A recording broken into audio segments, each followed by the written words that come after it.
नमस्कार। आप सभी का स्वागत है इस हिंदी साहित्य आज तक के मंच पर।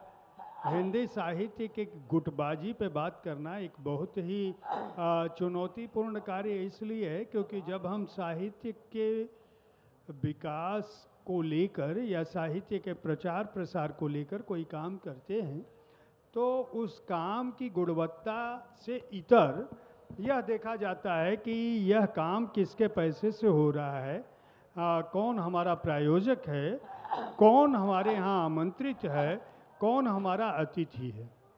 क्या इस धरा पर मनुष्य अपने आप में केवल एक इकाई के रूप में है? क्या दूसरे कोई जीव यहाँ पे प्राणी नहीं रहते हैं? मेरा प्रश्न यहीं से, इस विषय को चुनते समय हमें ये नहीं पता था कि हम इन स्थितियों से दो चार होंगे, लेकिन हर साल साहित्य आज तक इस बात से जूझता है कि जिस हिंदी साहित्य या साहित्य समाज के लिए, साहित्यकारों के लिए एक मीडिया समूह कोई आयोजन कर रहा है, एक प्रयास कर रहा है कि जो साहित्य केवल किताबों में या केवल ग्रंथालयों में न रह जाए और हमारी युवा पीढ़ी हमारे समय के जो विविध विचार हैं, जो विविध स्वरूप हैं कला के और संस्कृति के, उनको समझ सके। आपने देखा होगा यहाँ 6 मंच है, जिस तरह का लोकतंत्र है, जिसको जहाँ सुनना है, जो सुनना है वह जाए।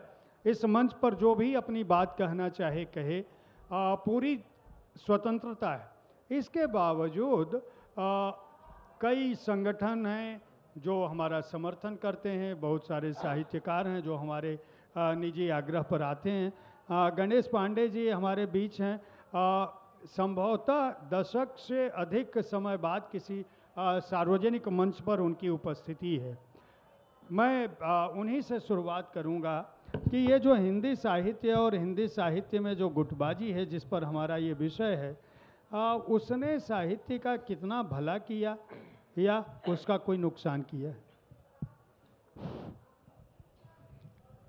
मित्रों, सबसे पहले तो मैं जयप्रकाश जी के प्रश्न पर कुछ कहना चाहूँगा। उन्होंने इस संस्करण में, यह जो संस्करण हो रहा है साहित्य आज तक का, इसमें एक बड़ी बात की है। वह बड़ी बात ये है, पहले तो आपको मैं ये बता दूं, आप देखते हैं कि राजनीति में सत्ता पक्ष होता है और एक प्रतिपक्ष होता है, अर्थात लोकतंत्र का परिदृश्य तो इन्हीं दोनों पक्षों से ही बनता है। उसी तरह साहित्य में भी अगर लोकतंत्र है और होना चाहिए, लोकतंत्र के बगैर हम साहित्य की कल्पना नहीं कर सकते हैं, तो साहित्य के परिदृश्य पर भी सत्ता पक्ष और उसके प्रतिपक्ष को आमने सामने संवाद करना चाहिए, बहस करनी चाहिए। लेकिन दुर्भाग्यवश जो लोग आज, जैसा कि जयप्रकाश जी ने बताया कि इस तरह के आयोजन का विरोध करते हैं कि किसका है किसका नहीं है, उन लोगों के मंचों पर क्या लोकतंत्र है? वहाँ तो सीधे सीधे वे फासिस्ट लोग हैं, तानाशाही है कि नहीं, जो प्रतिपक्ष का है उसे हम आने नहीं देंगे, उसे हम अपनी बात कहने नहीं देंगे, जबकि ऐसा नहीं होना चाहिए। और साहित्य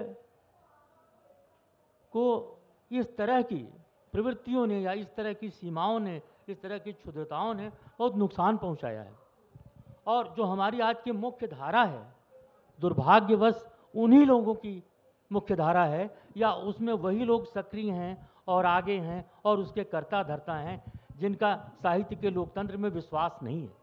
तो सबसे पहले तो मैं जयप्रकाश जी आपको धन्यवाद देता हूं कि आपने पहली बार लोकतंत्र की खिड़की साहित्य में खोली है, और मैं कहीं भी ये कहने के लिए तैयार हूँ।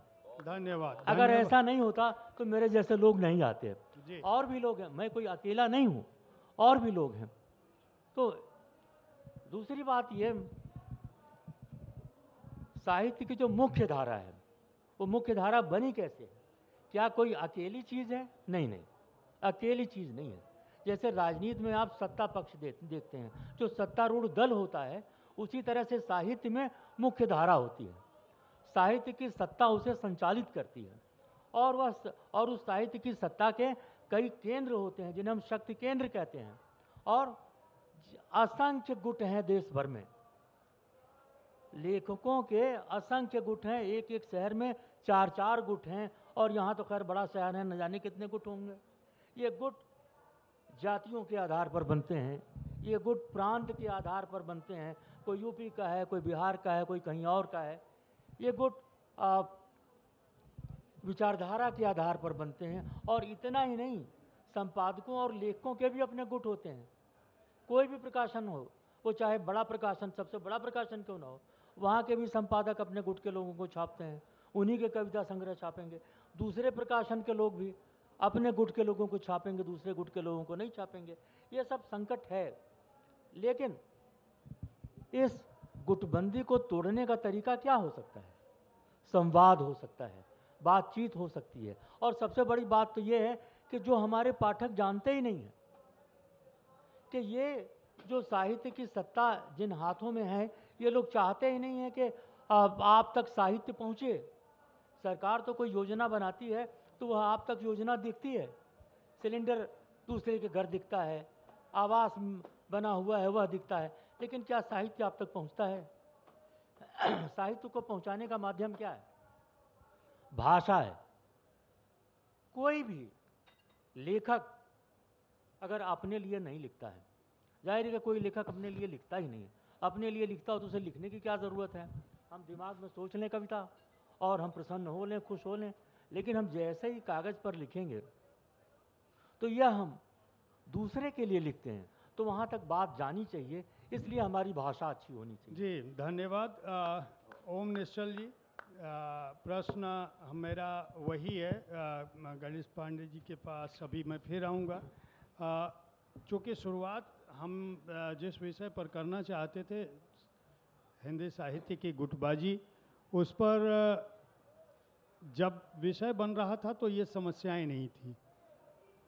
लेकिन चूँकि अभी गणेश पांडे जी ने भी कहा और मुझे लगा कि कुछ चीज़ें, कुछ बातें मंचों से साफ हो जानी चाहिए। हमारे वरिष्ठ लोगों का कहना था कि मुझे इस मसले में नहीं पढ़ना चाहिए, क्योंकि जब मैं कोई बात कहता हूँ, यानी जयप्रकाश पांडे कोई बात कहते हैं, तो साहित्य आज तक या साहित्य तक या आज तक समूह की बात मान ली जाती है।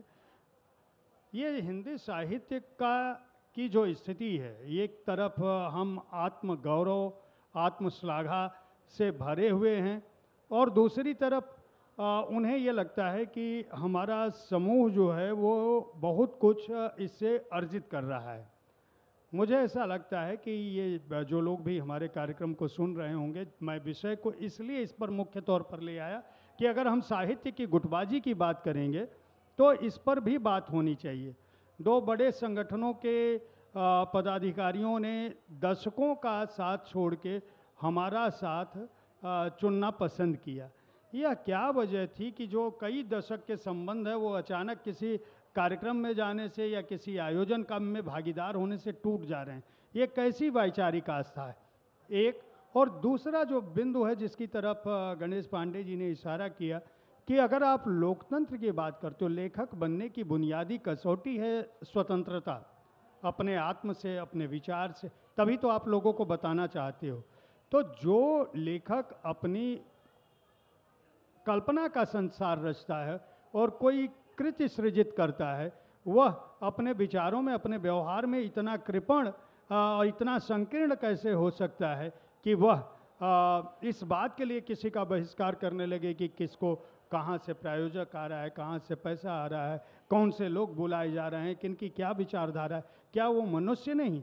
क्या मनुष्य और मनुष्य के बीच उसकी आर्थिक आधार पर, उसके परिवेश, उसके पृष्ठभूमि के आधार पर, उसके वस्त्र के आधार पर विभेद करना किसी लेखक के लिए न्यायोचित है?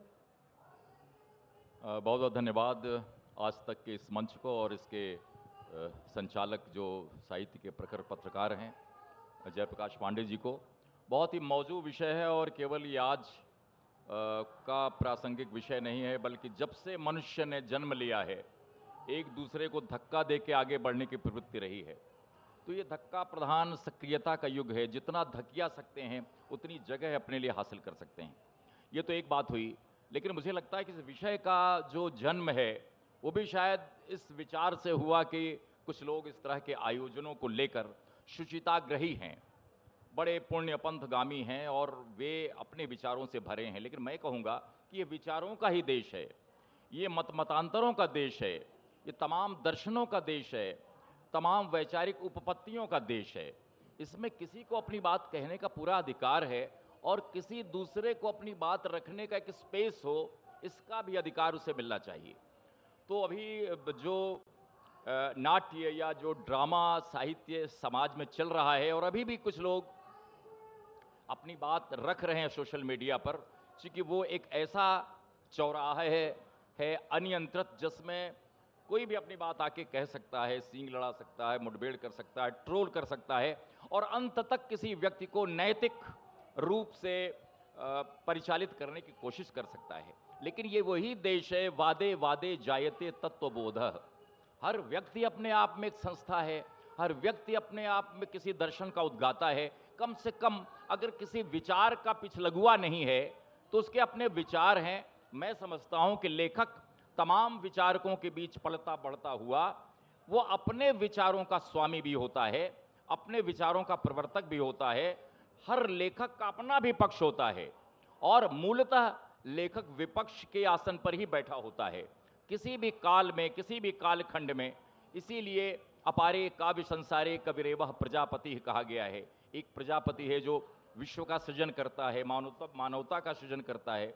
दूसरी तरफ कवि है जो उसका अपना संसार होता है, वो इस संसार से दुखी होता है, इस संसार की विडंबनाओं से दुखी होता है, तो अपना प्रतिपक्ष रचता है, अपना प्रति संसार रचता है।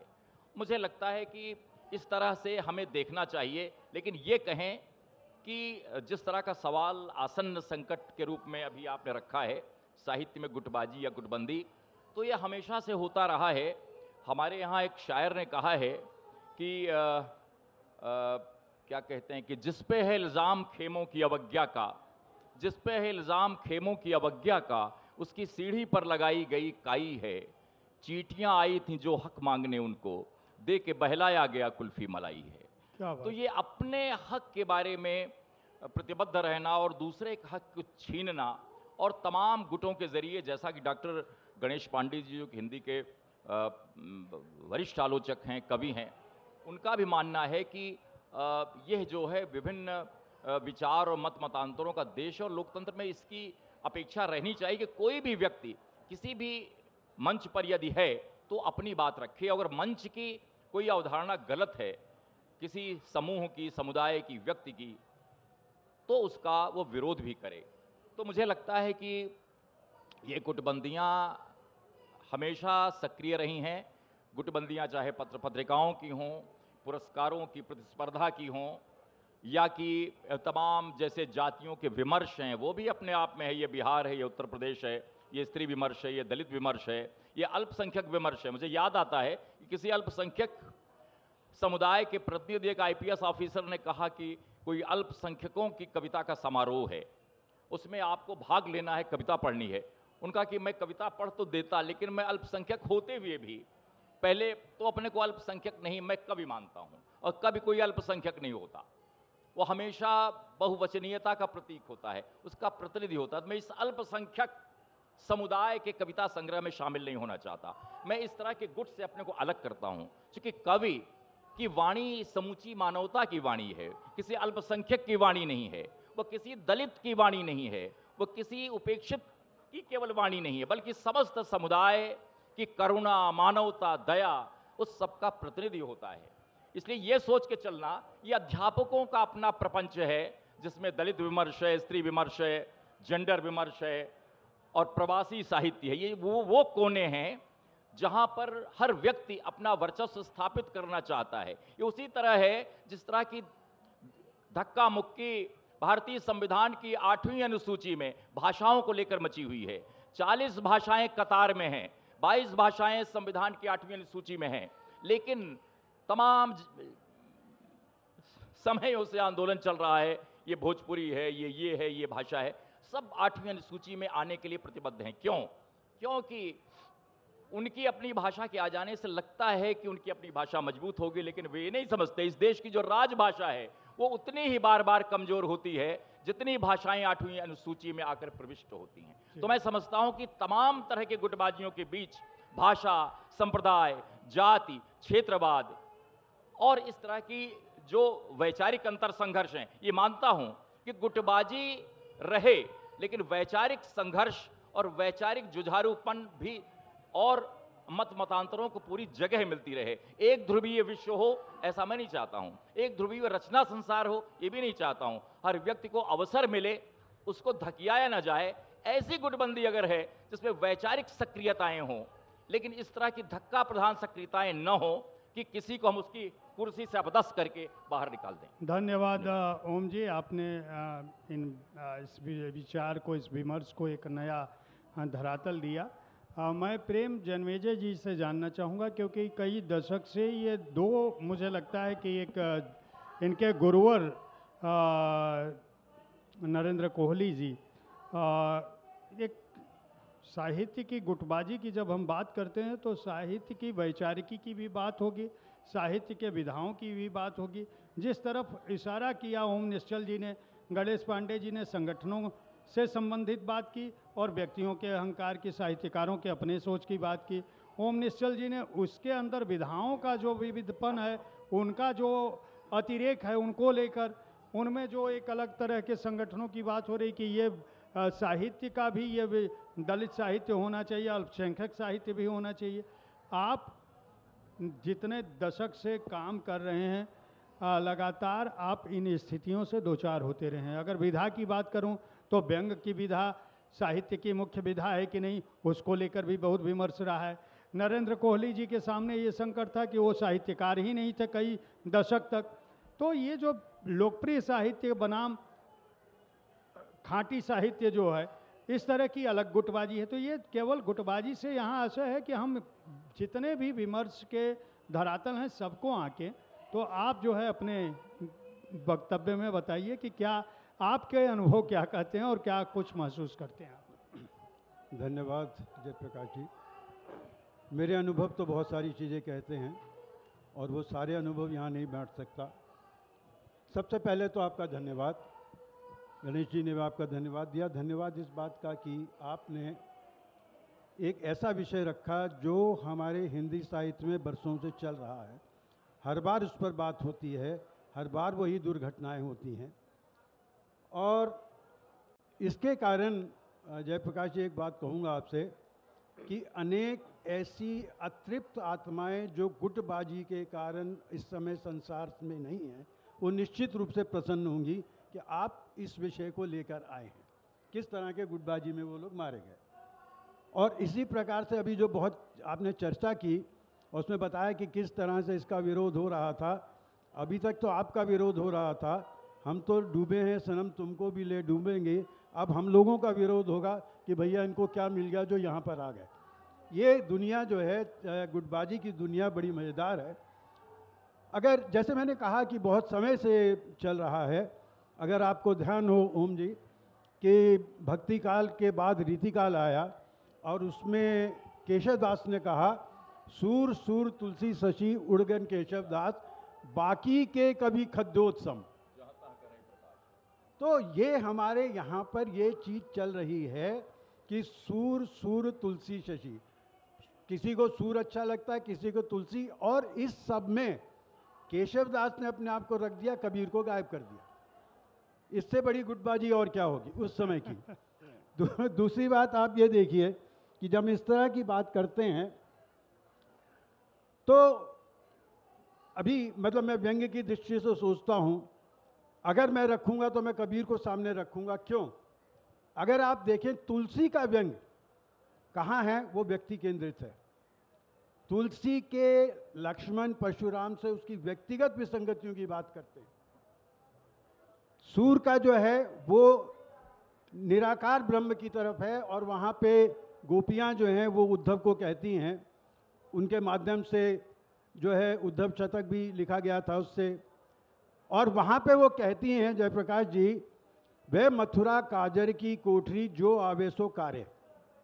अब वो काजर की कोठरी आज के समय में दिल्ली में आ गई है और आप जानते हैं कहाँ सेंट्रल प्लेस में वो होती है और उसमें सारे ही कार्य लोग निकलते हैं। मेरा मानना यह है कि पहले जिनको हम राजनेता कहते थे वो सारे के सारे सत्ताकर्मी हैं। सत्ता प्राप्ति के लिए कर्म करते हैं और इसलिए ये सारे भ्रष्टाचार के सैनिक हैं। ये भ्रष्टाचार को बचाने के लिए वैसे ही लड़ते हैं जैसे आपने रामलीला में देखा होगा, लकड़ी की तलवारों से राम रावण का युद्ध होता है, बाद में दोनों पीछे बैठ के क्या नहीं पीते। ये संसद के जहाँ जाके वो पीते हैं।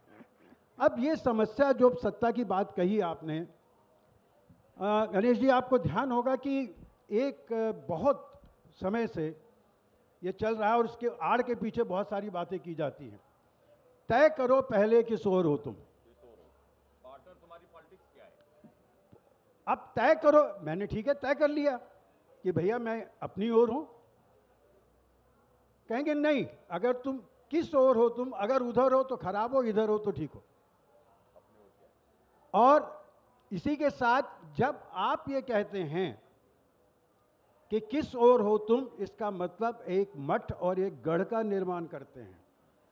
पर वही मुक्ति बोध के बाद में कहते हैं तोड़ने होंगे मठ और गढ़। क्या विसंगति है आप देखिए। मेरा मानना यह है कि 3 चीज़ें होती हैं। मैंने इस पर एक संपादकीय भी बहुत पहले लिखा था, बद्ध, प्रतिबद्ध, दलबद्ध। बद्ध है, आप किसी के साथ बन सकते हैं, पिता पुत्र के साथ बन सकता है, उसकी विचारधारा अलग है, मेरी अलग है, उस कारण से मैं पिता के संबंध को नहीं छोड़ सकता, ये रिश्ता है। प्रतिबद्धता किसके साथ? मेरी अपने साथ हो सकती है।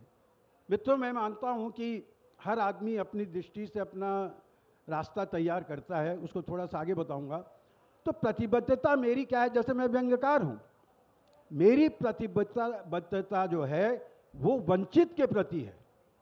मेरा मानना है कि जो गरीब है उसके पर कभी व्यंग नहीं करना चाहिए। अक्सर हम लोग कहते हैं, रिक्शे वाला जा रहा है, उसने आपसे 15 रुपये 20 रुपये फालतू ले लिए, अरे यार ये भी भ्रष्टाचार करने लग गया है, ये भी तू भी अब लग गया नेताओं की तरह भ्रष्टाचार। पर उसके और दूसरों के भ्रष्टाचार में दोस्तों एक फ़र्क है। वो भ्रष्टाचार अगर कर रहा है तो अपनी आजीविका के लिए, जिससे उसका परिवार थोड़ा और सुखी हो, 1 जून की जगह उसको 2 जून की रोटी मिले।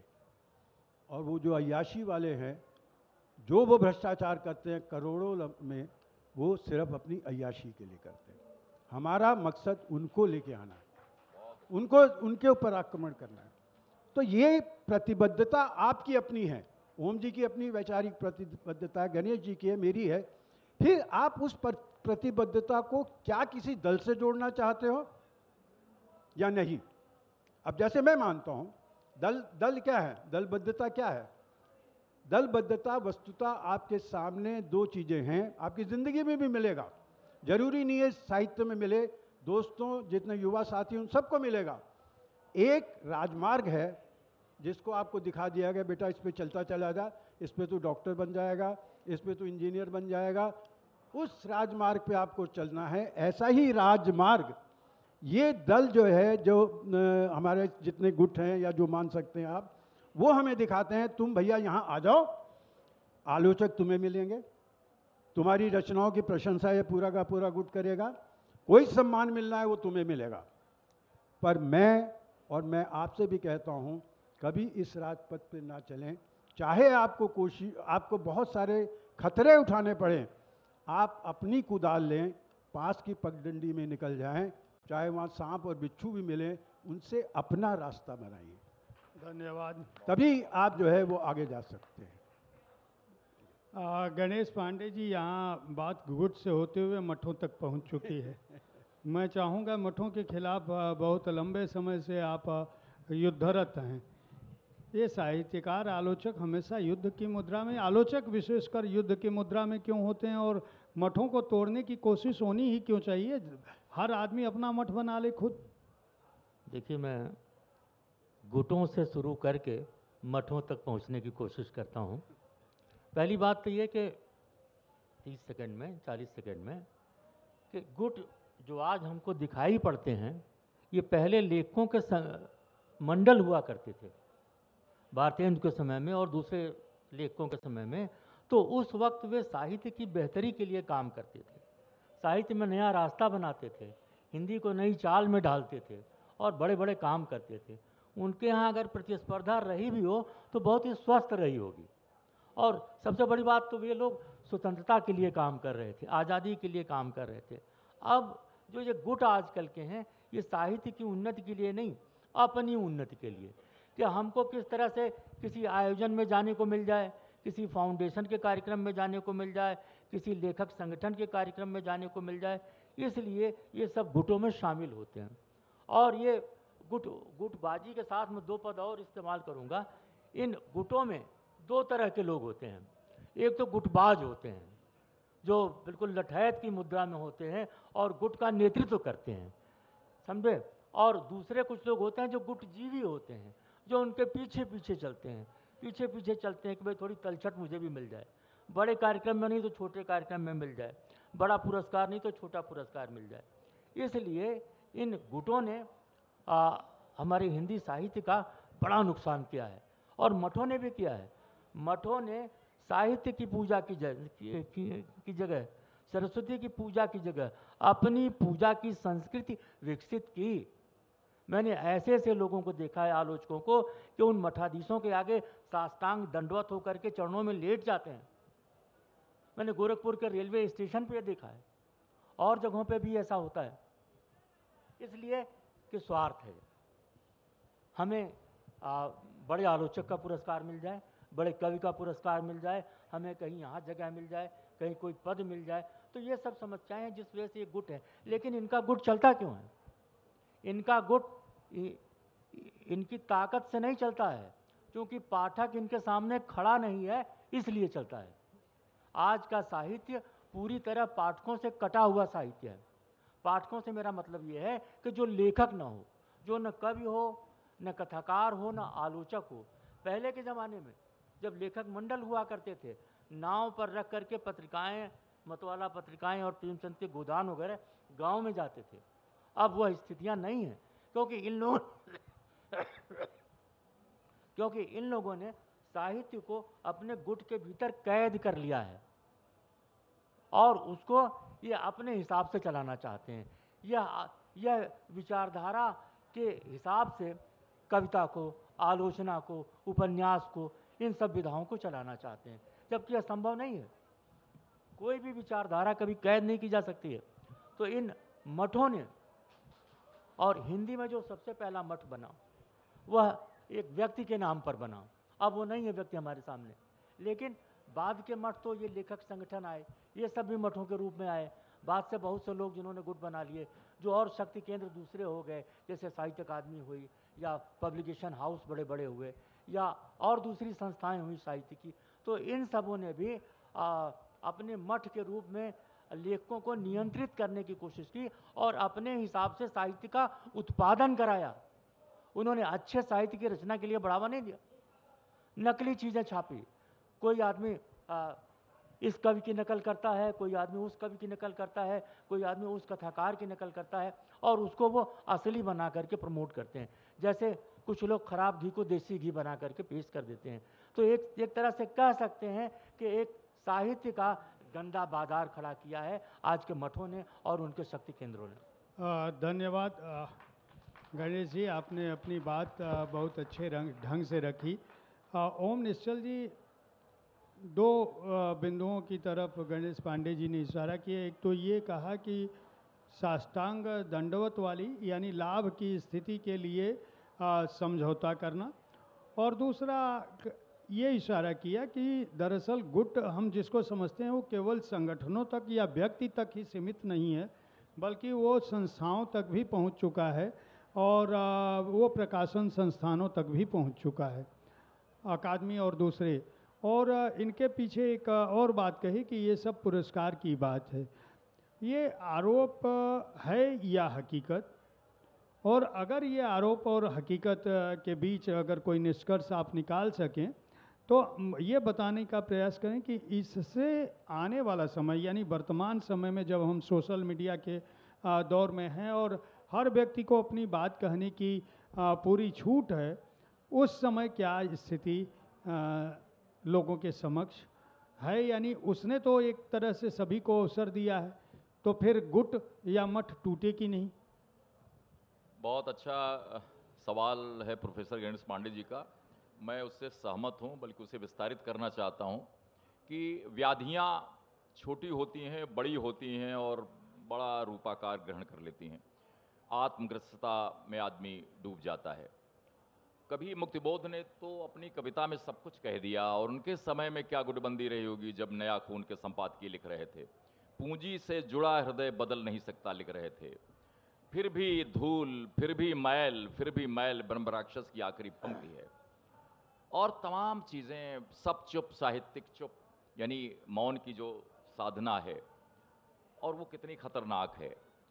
तो मुझे लगता है कि जो इन्होंने कहा कि गुट का पहले एक प्रभामंडल होता था, जैसे लोक मंगल साहित्य के केंद्र में था, फिर अब लोक मंगल से काम नहीं चला तो जनवाद चला, फिर अभी आप देखें संगठन हमारे प्रमुख जो हैं, प्रगतिशील लेखक संघ, जनवादी लेखक संघ, जन संस्कृति मंच, ये साहित्य के महत्तर उद्देश्यों के लिए सामने आए थे कि लोग बैठें, मिल बैठें, वहाँ पर काम करें, लोगों को अवसर मिले, इनके द्वारा जो साहित्य निर्मित हो, निर्गत हो, विकसित हो, वो फैले और पूरी मानवता की सेवा करे अपनी वैचारिक विविधताओं के बावजूद। लेकिन एक संगठन के बाद उसके कल्ले फूटते हैं, दूसरे संगठन उगाते हैं, क्योंकि निहित स्वार्थ और प्रलोभन अगर पूरा नहीं होता तो हम दूसरे संगठन में चले जाते हैं। उन संगठनों के कितने कम पदाधिकारी हैं।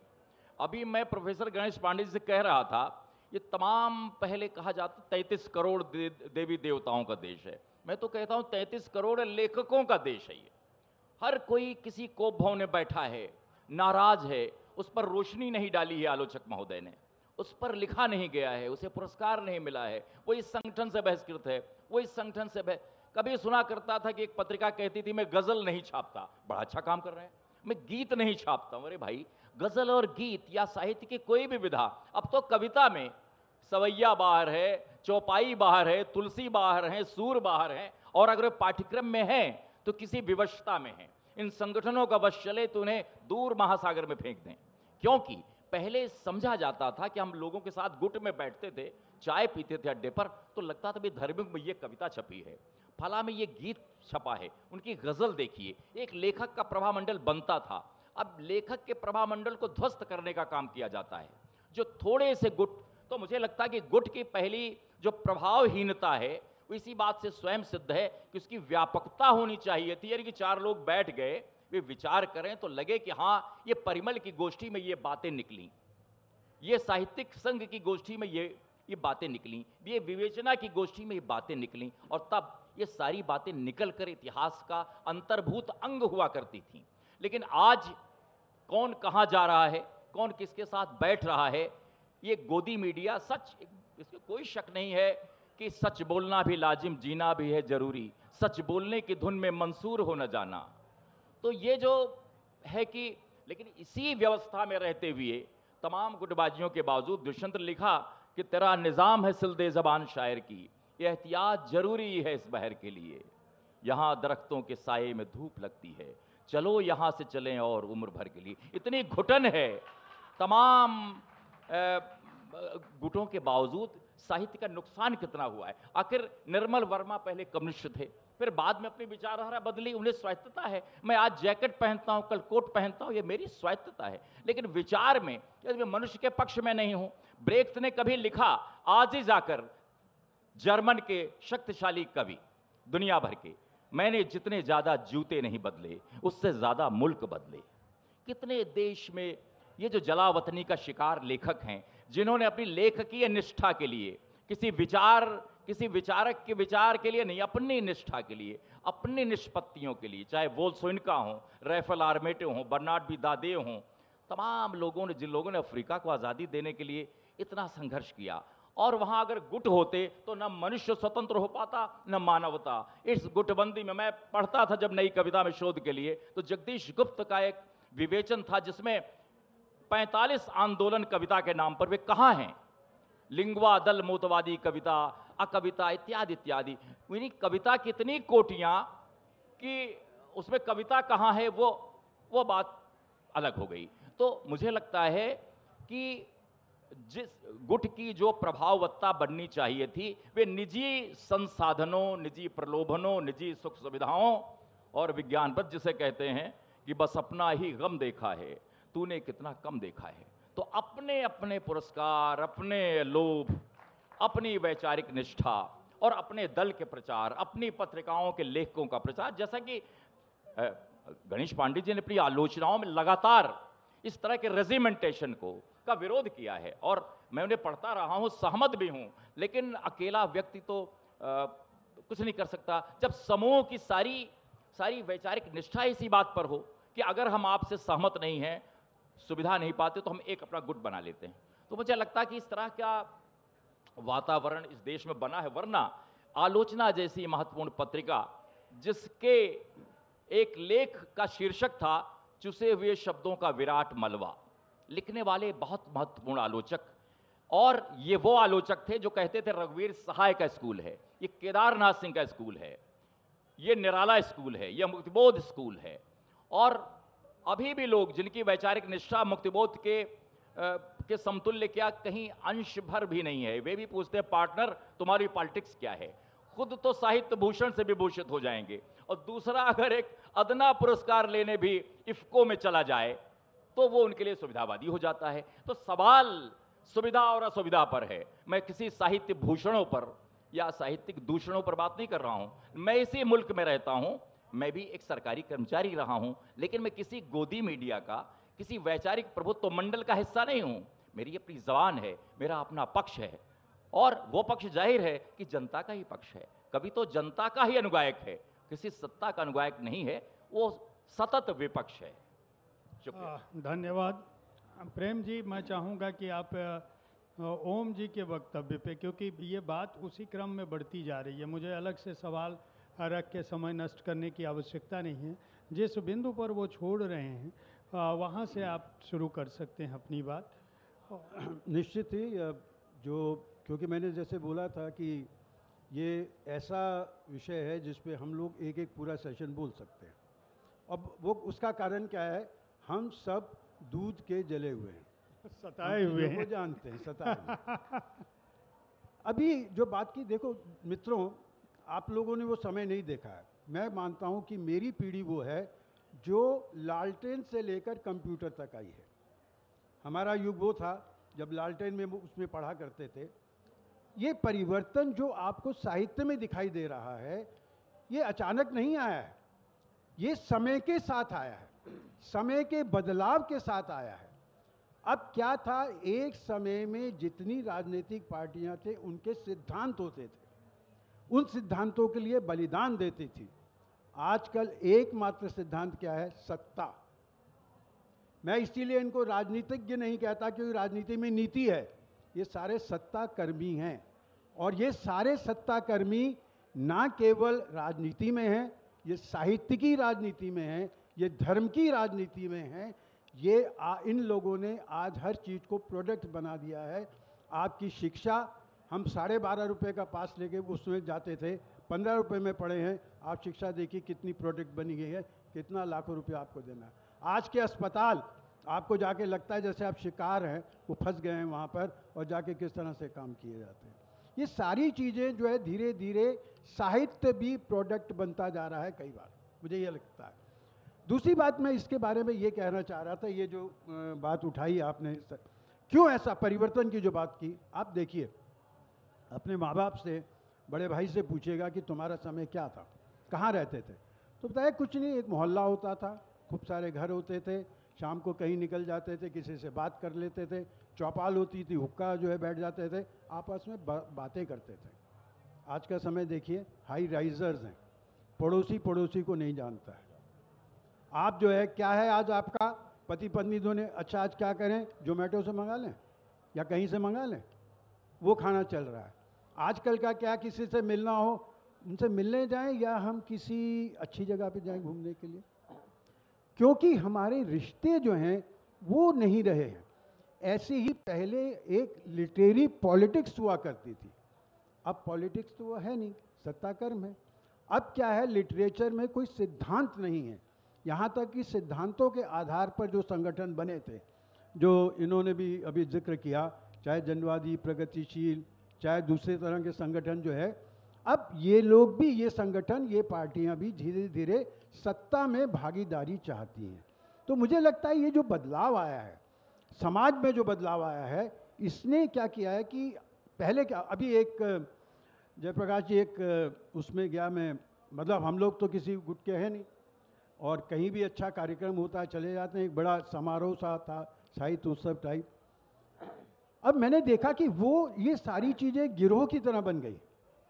आप वहाँ जाते हैं तो आपको यूँ करके देखा जाता है ये कैसे आ गया यहाँ पर। पहले ये नहीं था, पहले परिमल था, और आपस में लड़ाई हो। अगर आप 60 का 70 का दशक देखें उस समय निश्चल जी, कि किस तरह से उस समय आपस में वैचारिक संघर्ष होते थे। हाँ हाँ, मैं इलाहाबाद का हूँ, बता रहा हूँ, परिमल का जिस तरह से उस समय, और उस समय रविन्द्रनाथ त्यागी ने एक बहुत बढ़िया बात कही थी कि परिमल में जो मल आया वो मेरे आने के कारण आया। तो ये खैर अलग लाइटर वेन में है, पर धीरे धीरे ये आता चला गया और सारे संगठन एक गुट बन गए। इसीलिए बहुत अच्छा विषय करके लिया इन्होंने, गुटबाजी, संगठनबाजी नहीं कहा इन्होंने। संगठन होना बहुत जरूरी है, नहीं तो आप लोगों का भी एक संगठन जब तक नहीं होगा, आप हर लड़ाई में अकेले पड़ जाएंगे। व्यक्ति ये समय हमको धीरे धीरे अकेला करता चला जा रहा है। बहुत जरूरी है एक संगठन, पर गुटबाजी नहीं। संगठन की बहुत बड़ी आवश्यकता है। और जो मैं कह रहा था कि वहाँ जाके उन लोगों को लगा, मेरा कहना ये है कि ये सारी चीज़ें तो अभिव्यक्ति का माध्यम है। जयप्रकाश जी, आप इसको छोड़ के जाएं, यहाँ पे मान लीजिए कोई और मंच ले ले, यहाँ पे आके कोई कैबरे डांस करा ले, आप क्या करेंगे? मंच है, उसको देखने वाले अलग लोग हैं। यहाँ पे इसी जगह पे कोई नेता भाषण दे सकता है। मुझे देखना है कि मुझे इस मंच का प्रयोग करना है कि नहीं। मैं इस मंच को, आज तक के मंच को बहुत खुला मंच मानता हूँ, एक व्यापक दृष्टिकोण वाला मानता हूँ। संकुचित दृष्टिकोण वाला वो यहाँ नहीं आएगा, व्यापक दृष्टिकोण वाले इसका स्वागत करेंगे और करना चाहिए इस तरह के मंचों का। तो इसलिए जब हम बात करते हैं इन सारी चीज़ों को लेके, गुटबाजी को लेके, तो गुटबाजी हो, मतलब गुटबाजी उस तरह की क्या, गुटबाजी आपको सक्रिय भी रखती है। आप देखते होंगे अपने कॉलेज में या कहीं पर भी एक गुट बन गया, वो आपकी तरफ देख रहा है, आप उसके तरफ देख रहे हैं, अरे उसने ऐसा किया, चल मैं ऐसा, एक प्रतियोगिता की भावना। पर वही है, वो संगठन तक रहे तो मेरे हिसाब से अच्छा रहता है। और इसलिए बहुत ज़रूरी है इस विषय पर निरंतर बातचीत करना। जहाँ पर देव बिहारी के झगड़े आप जानते हैं किस तरह से पैदा किए गए थे।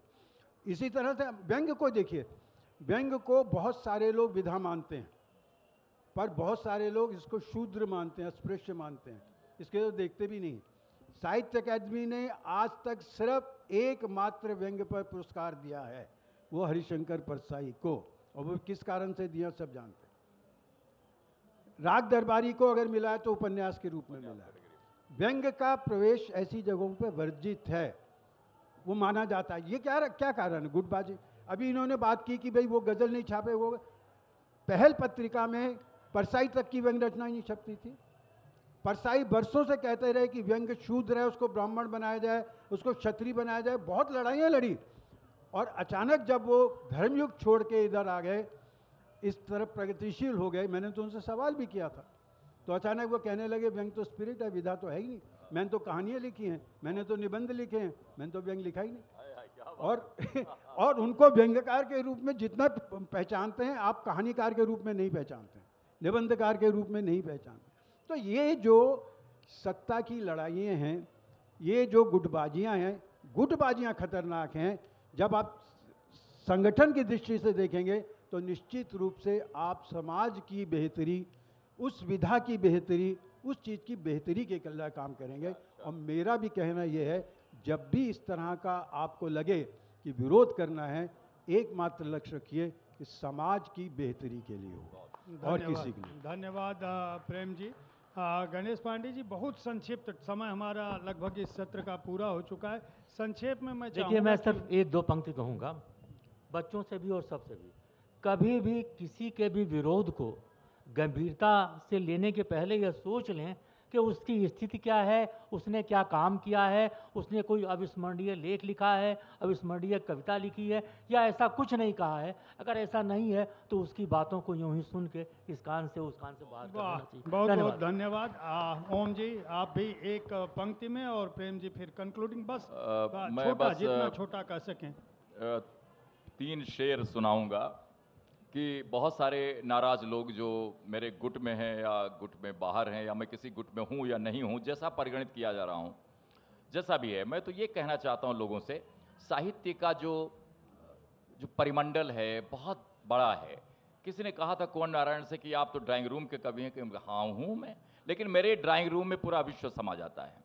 ये कवि का कथन है। मैं एक शेर सुनाता हूँ कि एक पुल एक ऐसा हमारे बीच रहे, पुल एक ऐसा हमारे बीच रहे, आईना सा हमारे बीच रहे, तुम कहीं भी भले चले जाओ, तुम कहीं भी भले चले जाओ, कोई किस्सा हमारे बीच रहे। तुम कहीं भी भले चले जाओ, कोई किस्सा हमारे बीच रहे, जब कभी लौट कर मिलो मुझसे, जब कभी लौट कर मिलो मुझसे, एक रिश्ता हमारे बीच रहे, पुल एक ऐसा हमारे बीच रहे, आईना सा हमारे बीच। बहुत बहुत शुक्रिया। धन्यवाद ओम जी। और प्रेम जन हाँ, जयप्रकाश जी, मुझे याद आ रहा था सादत हसन मंटो, अगर आपने नहीं पढ़ा तो उनको पढ़िए, कितना प्रखर लिखते हैं वो। जी, और जो कल और आज की मैं बात कर रहा था तो उन्होंने कहा था कि पहले मजहब सीनों में होता था, पहले मजहब जो धर्म था वो सीनों में होता था, आजकल टोपियों में होता है। तो सियासत भी अब जो है वो टोपियों में चली आई है। आप टोपी मत बनिए। सिर्फ धन्यवाद। मेरा ये कहना है कि आप टोपी मत बनिए, आप सीने में जो आपकी चीज़ है उसको जिंदा रखें। सीने में जो चीज़ होती है वो आरोपित नहीं होती, वो आपकी अपनी होती है। आपके दिमाग में जो चीज़ आती है दिमाग से, वो आरोपित होती है, किसी से प्रभावित होकर होते हैं। सीने से जो चीज़ निकलती है वो आपकी अपनी है। आप अपनापन बचाए रखें, ये मेरी गुजारिश है। अंत में एक शेर मैं भी कहूँगा, लेकिन इस गुटबाजी और गुटों के दलदल से जोड़ करके। कृष्ण बिहारी नूर का शेर है, इतने हिस्से में बट गया हूँ मैं, मेरे हिस्से में कुछ बचा ही नहीं। आज हिंदी साहित्य यही कह रहा है। वाह, बहुत बहुत आभार। बहुत ही अच्छी बातचीत हुई। बहुत बहुत आभार गणेश पांडे जी, ओम निश्चल जी और प्रेम जन्मेजय जी, इस सत्र को समय देने के लिए। साहित्य आज तक आप ही लोगों के लिए मंच है, साहित्यकारों के लिए हम प्रयास करते हैं कि आपके विचार युवा पीढ़ी तक पहुंच सकें। बहुत बहुत आभार।